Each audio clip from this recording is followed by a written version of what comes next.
Roared the Buffalo Bills. Wailed Blizzard Dancer. Roared the Buffalo Nation.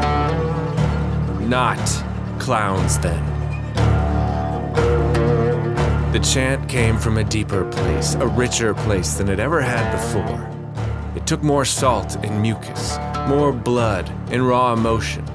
For better or worse, this band of brothers had broken into a different plane, uncharted territory. There was never supposed to be people living here. Hello and welcome back to the official companion podcast for Buffalo and the Multiverse, the only podcast where you hear two guys just talking about Mafia, Buffalo versus the Multiverse. I'm your host, Cory McCants. And I'm Travis, the writer. Writer and creator. Every episode, we get to pick two secret clips neither of us know about. We play them, we talk about what inspired them, what they remind us of, what brought them up, and we get insight from the creator himself. So the clip you just heard is from our current chapter, Storybook. But this episode is another twofer, so you guys can get two chapters for the price of one. And our next chapter after this we're going to talk about is Pan Am Exponential. Pan Am Exponential. So before we get into that, let's get into this with Storybook. Travis, talk us through what this chapter is about. So we follow Hamlin in sort of rambling through this dreamscape of reality in a way, and he meets the legends of the past. Pancho, Billa, Tim Russert, kind of goes deep in this in-between world.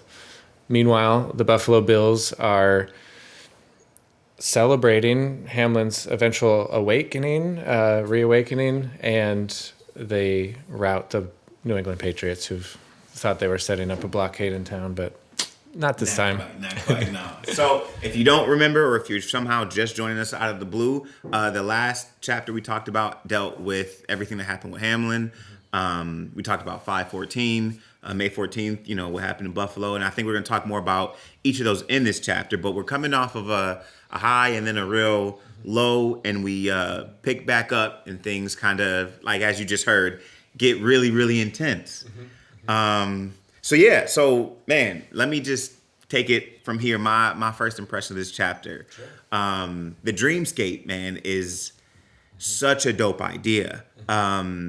It's almost like in video games when you you're playing as the main character and then you gotta do a side quest either with a different character or like an alternate version of the character. Yeah. That's what it felt like. And so we as fans of the time know what we were going through when we had to turn the TV off with no update from Hamlin. We didn't know what was happening, and we had to go on with our lives.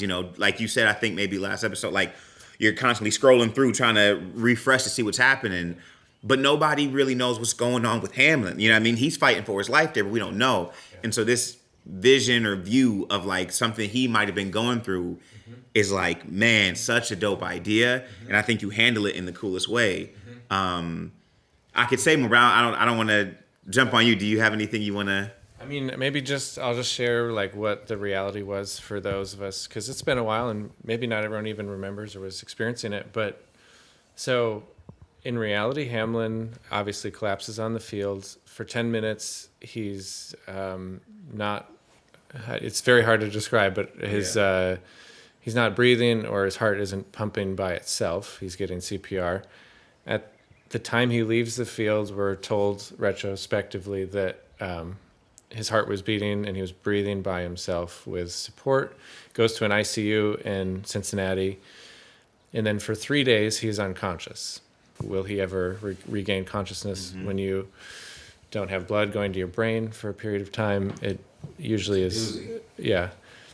In a scenario of when someone's in this in-between, this life and death situation, what could be happening? Some people might say, maybe you chilling with God, maybe you are chilling with Buddha, or you know what I mean? You don't know. And in this world, chilling with Pancho, Billa. You know what I mean? And I think that so for me, the points, the meeting the greats, you know what I mean? We know when Pancho passed, it was a really sad moment, and you reference his family and stuff. And this is a way to bring him back. And then there's also another special guest that I didn't even know about until this book and you, Tim Russert? Tim Russert, yeah. Can you give some people maybe some background on him? Because when you see him in the book, it's oh, okay, another Buffalo great, I guess, Rick James or something like that. But like he has specific ties to the Buffalo Bills. So Tim Russert is a South Buffalo guy who kind of wore his Buffalo heritage on his sleeve in a national show. He was interviewing presidents. He was the top interview, kind of like a 60 Minutes host that we might think of today on Meet the Press. It's still a show that is respected. So yeah, he did a lot of presidential debates. So one of those types of guys, and would always, especially during the Super Bowl run, would give a lot of extra love to Buffalo, praying to the football gods or squishing the fish. Just really helped embody the Buffalo culture on a national stage at a time when it could use it. We're not in Kansas anymore, Pancho. Pancho Billa. In a sombrero, mask, and smile turned to Hamlin. The strongest hearts of the nation clasped forearms in a dream. We still can't stand Kansas, Pancho said and laughed. They call it Kansas City here. So are you here to stay or just passing through, mijo? I don't even know what age we're in right now. So yeah, bringing Pancho in, I feel like it's very meaningful, but I also feel like it's like familiar. And Pancho has to find a home in the Buffalo versus the Multiverse story, not only because he's so iconic and had such passion, but ask Bill's Elvis, ask Hannibal or Kenny or Mama J.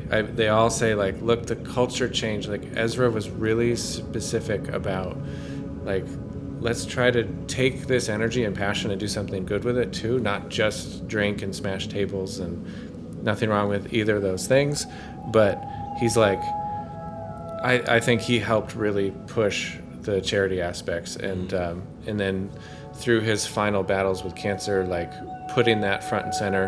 At the same time, Dell was also pushing the charity, and those guys were partners, and very proud of how they helped change the culture, and just made sure that we are generous as well as fans.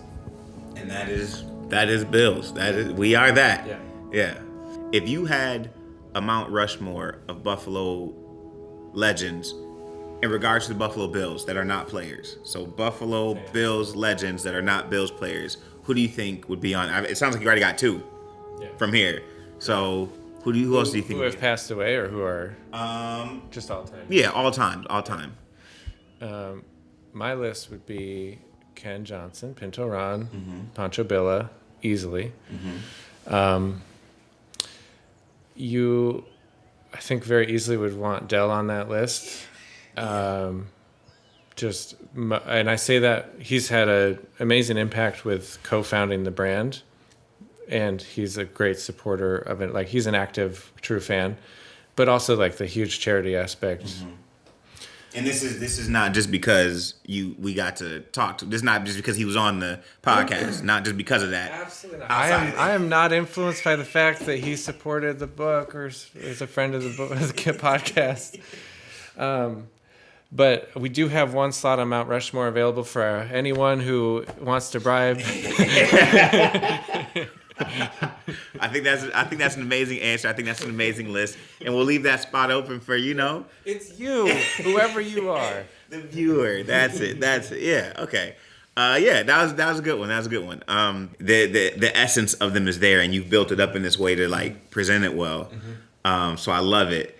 And then the overall idea of this dreamscape being like Buffalo is just the coolest thing, because for right now, for us, everything in the book reminds us of something in real life. And to them, that is real life. So to be in Buffalo, where you're like, there's highways and these mechanical, there's more mechanical vehicles, whatever these things are.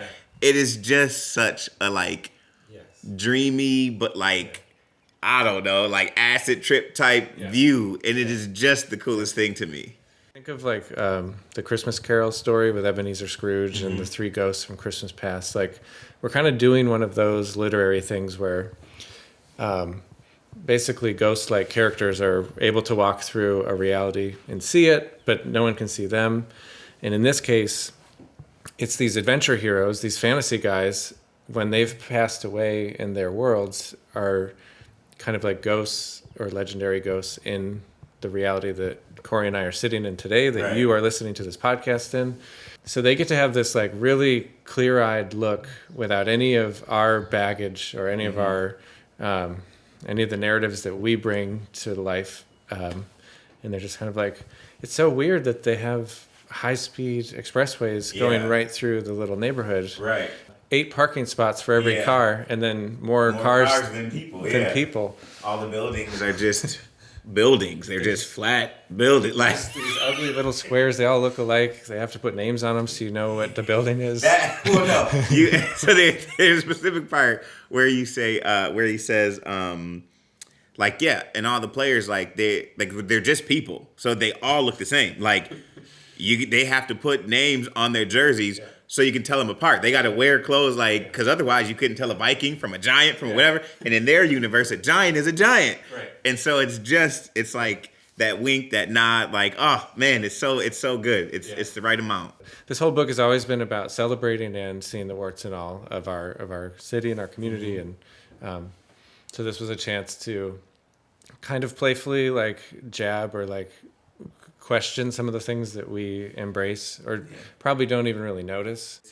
It's the quintessential, like looking at something with fresh eyes or looking at something through the eyes of a child. That's why they say do that, because before you accept something, when you just see it, it's like, is that normal? Is that? And that's a great device, I think, to use to kind of point that stuff out. So from this point, Hamlin meets Pancho, he meets Tim. We're going through and he's understanding and learning all of these new things about this weird, similar world. And then we get into like identity. We get into differences. We get into what makes us a unity and what divides us. And that kind of leads us back into May 14th, which is a heavy topic that you don't shy away from, which is appreciated. And we mentioned in the last episode that you name these victims as they should be, and we get a little bit more into it. So I wanted to pull a clip from here that I think gets right into it. Yeah, for sure. Pancho's sombrero was off and held low. Right here? Asked Hamlin in Buffalo. Right now, said Pancho in present day. The two looked at the 10 memorials, and flowers, and lifetimes. They joined a third figure, a third rambling man, who had stopped by this grocery store to pay his respects. He wore a suit and a blue and red tie. The trio, together, 1, 2, and 3, looked to the stolen Bills fans, the Mafia, their family, the stolen children and classmates and grandmothers and deacons, murdered.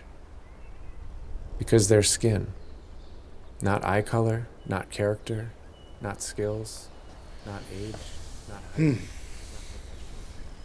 Yeah, so one of the things that an outsider who doesn't understand reality would be confused about would be like, they see all of us Americans as sort of like the exact same. Like, we're so similar. We're walking around, we wear very similar clothes, we're exposed to the same culture, and we probably share a lot of commonalities, and we're very unified.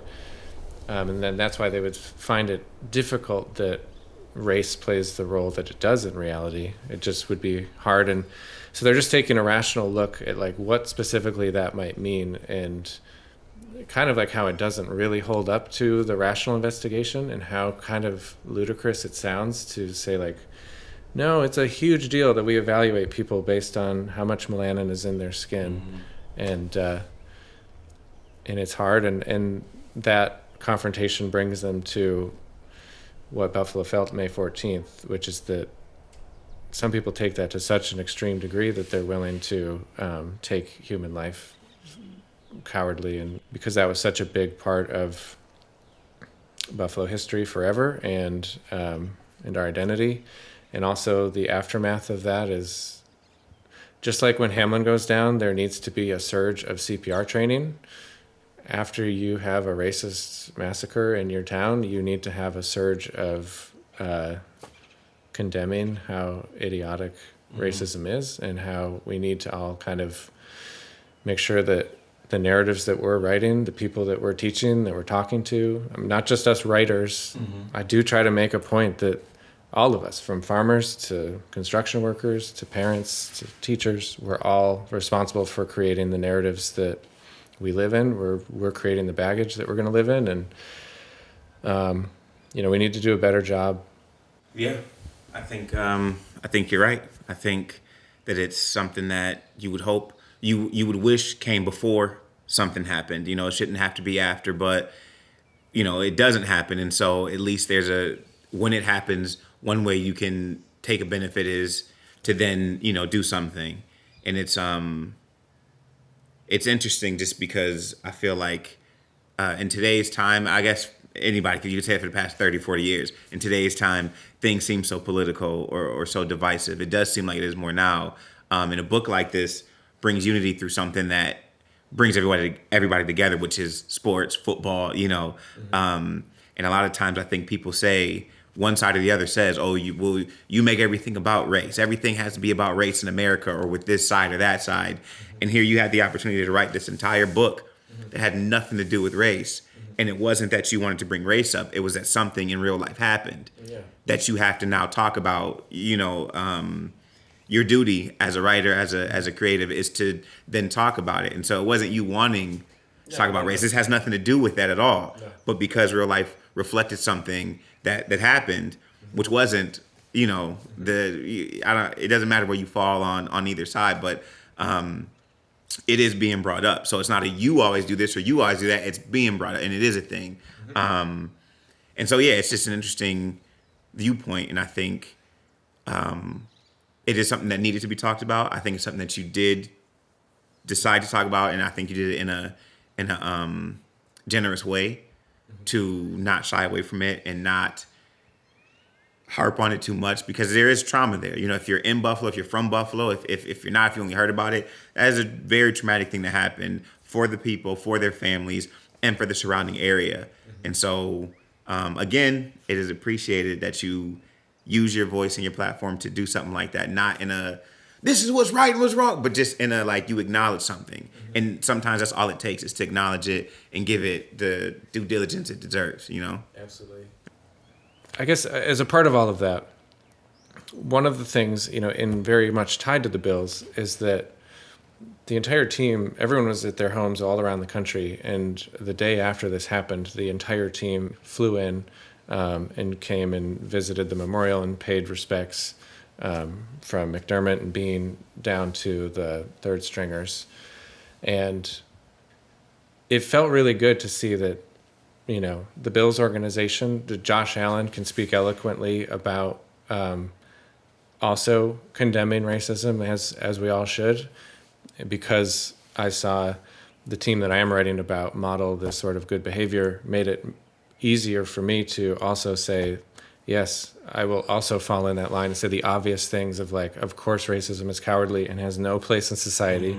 And again, not to harp on it, not to preach, but in the same way that we have a lot of messages about how we see Josh as a savior and self-sacrifice and all these other virtues, it's just one of those other themes of, like, being a better society and building the world we want, building the Buffalo we want. This is supposed to be a love letter to the future and the fans and the heritage, where we came from and where we want to go.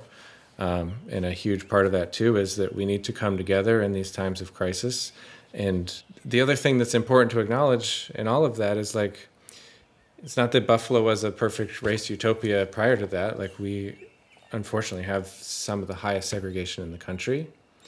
And one of the places where, if not the most least racist, least segregated area, is a Bills game. And I'm not the first person to say that, but it's the one place you can go in Buffalo and there is a complete intermingling of, it doesn't matter. Friends. Every background, every color. On the field, you see that. It's interesting that Buffalo has this something it needs to address, which is the segregation, but it also has a model of, like, how it can work. And that happens to be the thing we're talking about, which is the Bills game. And it's the Bills Mafia and the fans, and how when we're in those spaces, we see each other as humans first, as Bills fans first. And it's that easy. If every day of the week was like Sunday, we would be a better city. And so that's all Pancho's trying to say there. And that's all I'm trying to say is like, we know how to do it. And we're actually really good at it. We're some of the most unified neighbors that I've seen around the world. But we don't always have that Bills Mafia first mindset or that human first mindset. We can start to put ourselves in these other categories that are not that helpful. They're not that productive. They're not moving us forward. So I do believe that was very well said, very well put in the book, and what you're saying just now, I think we align, and I think most of the Bills fans out there do, on some level, really align with that, because it's just true. And so we go through this journey with Hamlin. We get to talk about 514, and at the end of it, Hamlin has to decide if he's going to stay and become a legend, or if he's going back. Which again, that narrative device to like, we obviously have the foresight to know what's being chosen, but like to put it in this frame of like, he fought to come back, so he chose to come back.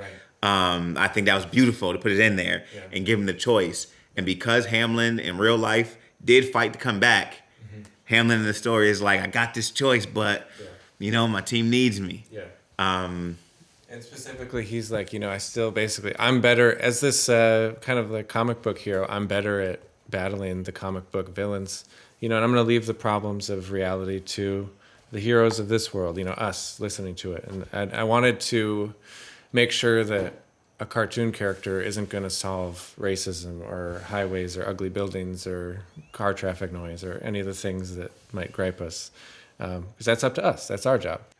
On the Bills side, the Mafia, they are getting ready to battle Patriots.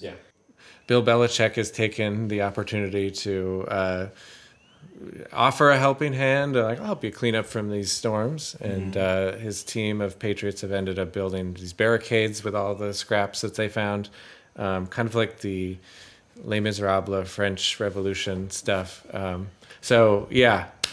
In reality, just to remind you, when Hamlin wakes up, we get the news. He has talked to the team that morning before the game through a Skype call. And then the extremely emotional pregame ceremony where everyone's got the threes on and they do all these ceremonies. People are crying during the national anthem. And then the kickoff is returned for a touchdown by Nyheim Hines.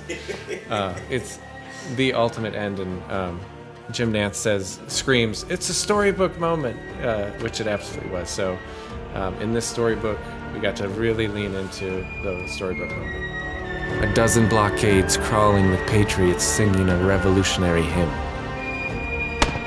Red rockets and a warning shot burst in midair. They'd heard the Mafia chant. "Soldier, the great general is entrenched," began Frazier in a settling tone. "Bills! Today you see me. You do not know me." Drummers and fifers played in their home. "The Mafia folk are hostages," said Dorsey. "Witness not me, but who I ride for," shouted the Colt runner. "We must not let our emotions pick our shots," said Frazier. "Witness not me, but for whom I ride out for." The no-name rider reared his horse and he bucked into a charging gallop. A one-man stampede with violent speed. Nyheim Hines starts the final push through the blockades, goes all the way. Very fun, very celebration. I also love that basically the only time Leslie Frazier, our defensive coordinator, speaks in this whole book is him trying to be like, "Don't act out of emotion, stay where you are." He's just being the dad. Poor guy. But they are hype. That was for Hamlin. I don't care what nobody says. Like, I guess you don't know what to expect from a team like, all right, this is their game, they're coming back. What is it going to be? Are they going to be extra soft? Are they going to be extra intense? And then that happens. And it's like, oh my gosh, like, yeah. Yeah, for sure. Yeah. And by beating the Patriots, sending Bill Belichick through a table, that's the end of the regular season. The Bills only had 3 losses through all of that crazy schedule, including 4 Super Bowl champion coaches and all the ups and downs. We talk about the big boy schedule, but remember they had 3 away games in 12 days. Mm-hmm. They had 2 disasters that they couldn't leave their home. They were all sick, and then somebody dies on the field, and they get home late after not playing the game. I just think this team, this probably was a Super Bowl team if any of those weeks was a bye, if any of those weeks was a long weekend, for a Thursday to a Monday, where they could just catch their breath for a second. This season will forever be talked about as one of the best seasons for a team, and so that's part of the reason why this book will be iconic, on top of everything else about it. But this season will always be talked about and referenced. And with that, the season is over, into the playoffs, and we are into a new chapter, Pan Am Exponential. Yes. And so, Travis, give us the rundown of what's happening in this chapter. Yeah, so in a sentence, in order to bring Hamlin back, the Buffalo Bills have decided to build a World's Fair, a Pan-American exposition, in order to lure the Bengals and the entire multiverse to the Buffalo Nation for one more big party. Mm-hmm. And Hamlin should be with them, and our boys will get him back. So I have a clip talking about this, so we'll play it. It got kind of give some insight because McDermott poses a question to the team. There are 2 choices. Yes. We rebuild New Fort York to a castle the likes of which this frontier, nay, the multiverse, has ever seen. And we center the Buffalo Nation in the cosmic super collapse.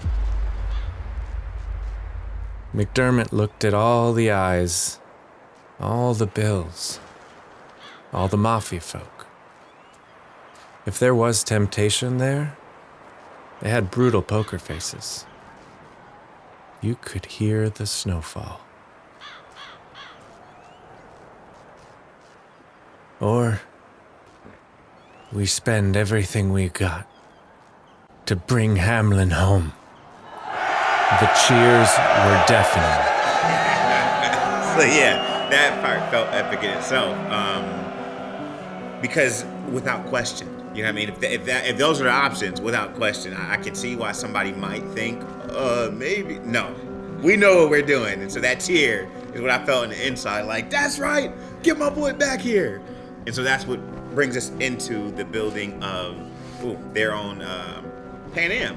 Yeah. Just for anyone who doesn't know, the Pan Am Exposition is a real event that happened in Buffalo in 1901. Every 5 years since the late 1800s, there's been a World's Fair in a city around the world. Think of this as kind of like the Olympics for architecture and technology. Well, I went to one in Milan by myself, and then we went to the one in Dubai in 2020, and then the most recent one was in Japan. So we just went to one last year. So they still happen. And so were you guys the representatives of America in these places? Did you come with the book and everything that we have to offer here? Yeah. At the time, it's usually the vice president, but they're like, Travis and Meg, if you got it. Yeah, bring the T-shirts. Other than that, I think you got it. So yeah. That is so cool, though. I didn't know that you guys like went to go do it. And it does, if you aren't familiar, it does seem like a thing of the past because we know 1901. At least Buffalonians know, like that was ours. They are very special. I put them on everybody's radar as a possible destination. The next one's going to be in Saudi Arabia, which will be incredible as well. So planning to go to that as well. Yeah. And, something most people are familiar with is if you've gone to the World Showcase in Epcot, in fact, the entire Epcot park in Disney World is based on a World's Fair. So if you're kind of like, what is this? You've been to one probably if you've been to Epcot. Walt Disney loved World's Fairs. He helped build 2 of them, and when they were in the United States and in New York City. A lot of his rides come from attractions that he built for World's Fairs, A Small World and in the Carousel of Progress. So you get this experience where you're just like walking through a park for an afternoon, but you get to visit what feels like you're visiting different unique countries. Yeah, different people and different languages. And it is fun when you do that to see just how similar or how different we can be as humans. Highly recommend. The Bills get to do their own version of that, and they invite everybody to show up. It was so much bigger. The food smelled richer. And the people were from every realm and era. There was a Viceroy Governor General talking to a giant. And this was the first fossil found on the moons.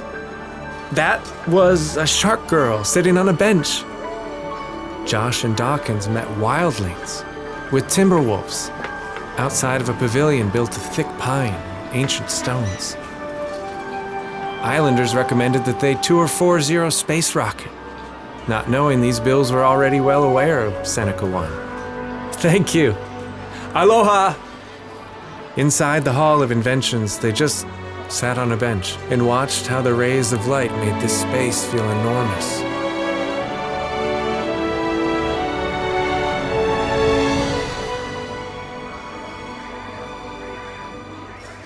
It feels sunny.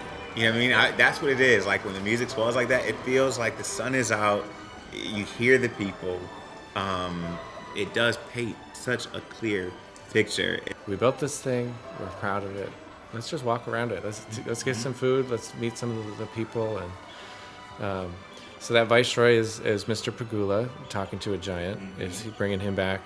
And then we're teasing some of the other corners of the multiverse throughout all this. We have some hockey references, like the Wildling or the Wild from Minnesota. They meet the LA King. Islanders say aloha. They're from New York Islanders. And the Sujimoto Temple is one of the Sabres temples. Did you know that the Sabres, a part of their history is that they drafted a fictional player in real life in the 70s as a protest vote to say that the draft was taking too long? He's like, no one's taking this serious. These players will never exist. So he just picked a fictional guy. Said the Sabres draft Taro Sujimoto from, I forget what city it was, but the katanas, which is sabers in Japanese. Yeah. I've never heard that. That is so gangster, though. Yeah. But it becomes part of our lore. Yeah. And when the Sabres do very poorly at times, there sometimes will be a chant that says, "Bring in Taro." Which I think was awesome. Some of those little details of sports are amazing. Yeah.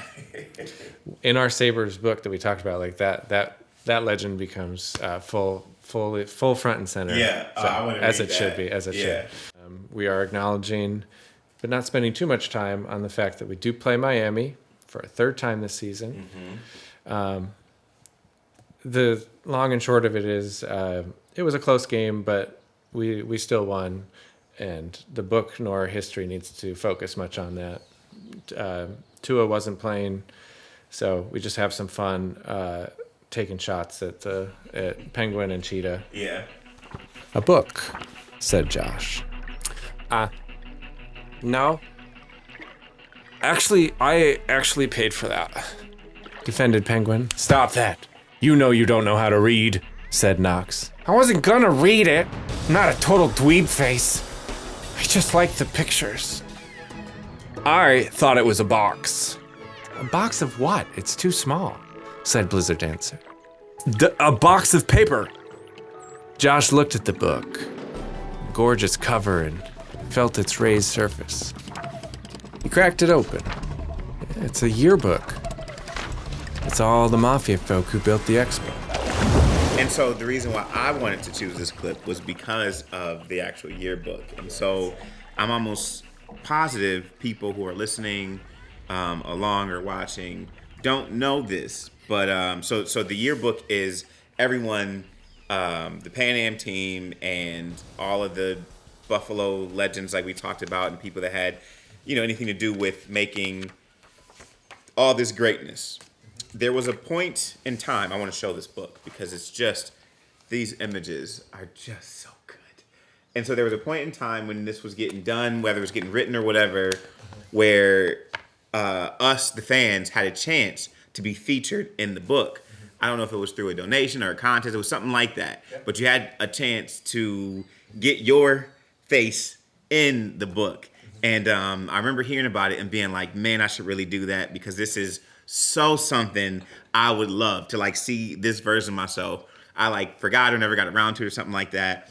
So when I was hearing this part in it, I was like, this was the chance. I remember it and I missed it. And it's being thrown back in my face. Look at all of these beautiful faces. I know these people, but it was just so fun to look through and see everybody that I could see like, oh my God. And how on point everybody looks. You know, this is just like so good. I mean, like Mark, I know all of these people.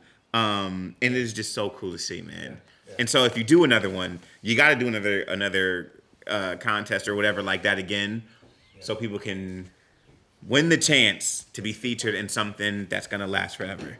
It all kind of ties together. So we just talked about Pancho, and this book, during its launch, was giving 50% of its profits to the Pancho PAC's charity, which Pancho helped set up with Dell when he was battling cancer. So these people contributed even more to that. And then the Pan Am Council itself, just total respect to the 6 of them who this book would not be possible without their hard work in many different ways, from editing the book to consulting, coming up with ideas of like what this book actually should be.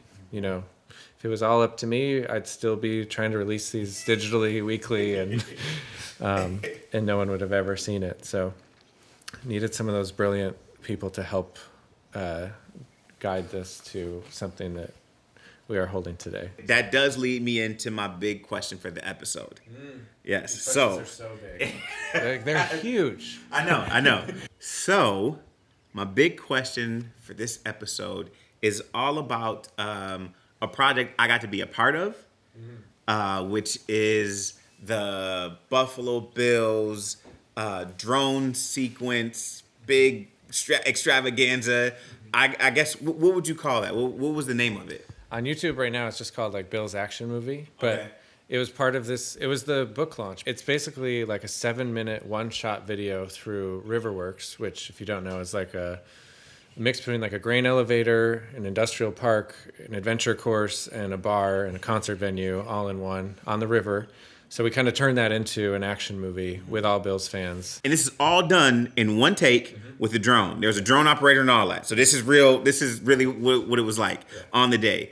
So it starts. We got Maria Braun out there. She's dripped down in her Bills gear, Zubas and everything. And she is getting the package. The package is the book and Josh's art, right? Josh Allen's art. So he has art. And everybody's trying to get it, and she's got to get it to where it's got to go. There's an eagle and the cowboy trying to get it from her. She tosses it out of the window, like legit tosses out of the window, connected to a parachute. It's flying down. As it's flying down, there's a motorcycle coming through. There's some people running around. When we see it, it lands. The motorcycle gets it. It's driving around, and as it's driving, you get to see some of the action happening. We go inside Riverworks, right? Inside there, you got a teacher teaching people how to slam people through tables. You get like there's Squish the Fish references. There's like a giant unicycle, somebody on a giant unicycle going through. We come back outside. You see some people in a Charger with a big old Chargers flag. They're driving around, and this is all happening as the package is trying to get to where it's got to go. We fly back up into the silos, and you see there's 2 guys, and they're like, "All right, guys, this is the next plan." And who's up there with them?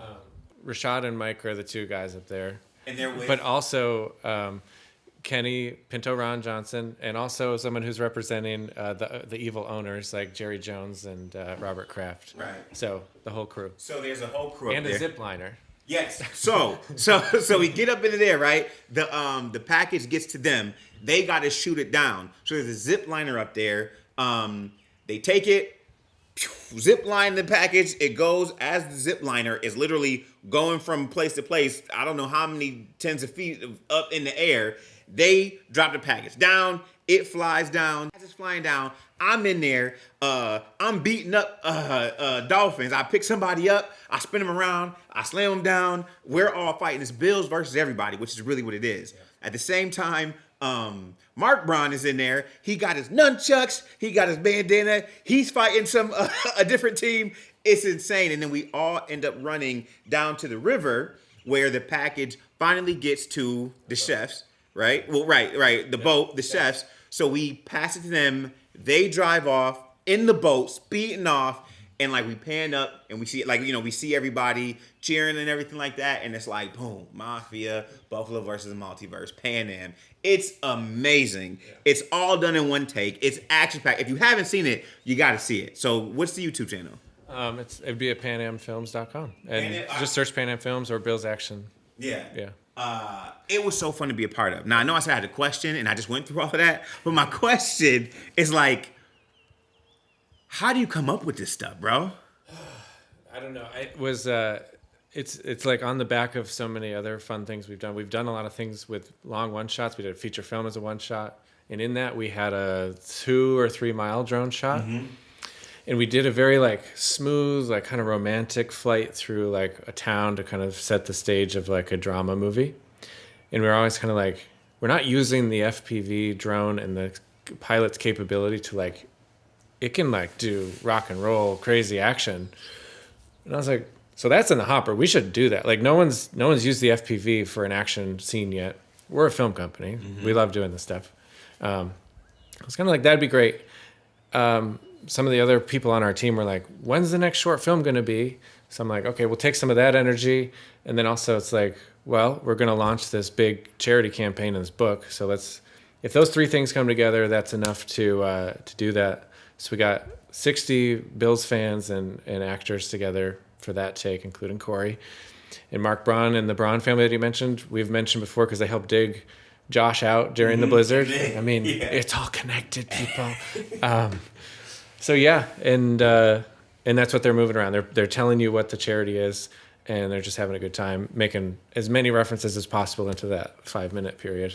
Yeah. So I guess I don't remember how much time you had to do it or when you asked, but I remember the final photo we got. And I mean, there was like 50 people. There was so many people. Because it's a one shot, all those people need to have very specific things to do at very specific times, all coordinated with boats and motorcycles and zip liners and things that are going to fall and like truly stunts. And the key was just like each thing that each person is asked to do hopefully is very simple to them. And if they only focus on their little job, which is like when I hear Q3, I take my motorcycle from this parking lot to this part, and then I go full speed through here. Then I drive through the restaurant. I wave at the guy, and then that's my job. And so from a director's point of view, I basically sent a private video to all 60 people, and sometimes there are groups of people, and I would just be like, I'm going to call out throughout this process between 1 and 20 cues. And some of those cues will mean nothing to you, and some will be the most important cue you've ever heard. Mm-hmm. And like that's when you need to punch the guy in the face. And so we had one morning to practice it, and then to shoot it, we had from first light of day until like 11:30 a.m. at Riverworks. So we did about 8 takes. Oh, and just to make matters worse, our practice day, it was pouring rain, so we couldn't really run the whole thing safely. So we had to only kind of do these half rehearsals. We did 8 takes, and we finally got the thing. It's great. It's so fun. It's crazy. It was amazing to be a part of. I'm just so amazed, man. I'm sure y'all know. Executing is probably one of the hardest parts. You can dream up anything, but all of these things we're talking about are things that have actually been executed by you, by Pan Am, and it's amazing to see, man. Well, thank you. Yeah, it was. The execution is just keep working. It takes a lot of time, but that's the only thing you need to do. You don't need to be like a genius. You just need to spend the time. It took about a month of full-time work every day to like figure out what that path was going to be, and but yeah, it was awesome, and it worked out. And it took about another month of refining the edit and sound designing and stuff. Mm-hmm. I hope people liked it. I think it was one of the most fun projects we ever did. Hopefully you got to see it. You could visually see from my voice because it was amazing. Yeah. So that is it. I mean, times are good in the playoffs right here, and times are good at the Pan Am Expo, but it's all building to really get the big fish, the Bengals, into town, which will be next episode. Yeah, which will be our final episode. Final episode, man. This has been quite the journey. It's been a lot of fun. We won't get into the farewells because we have another episode, but I just want to say, man, this has been such a journey from Josh of Allentown with his trusty steed, listening to bedtime stories, to now. It's been like, whew. Yeah. And so they are in the playoffs. We have that big game, and then, we'll see what happens. I don't know because, I know, but I don't know what happens in the story because I haven't read it ahead yet, which I hate. Hate that is what we decided on. But I will patiently, get there so we can talk about it. Yeah. So if you as well want to be enjoying this book like Cory, you can go to panamfilms.com, get that, or any of the other gear or audiobook, and we'll see you next time. All right, I've been your host, Cory McCants. I'm Travis. Go Bills, guys. Go Bills.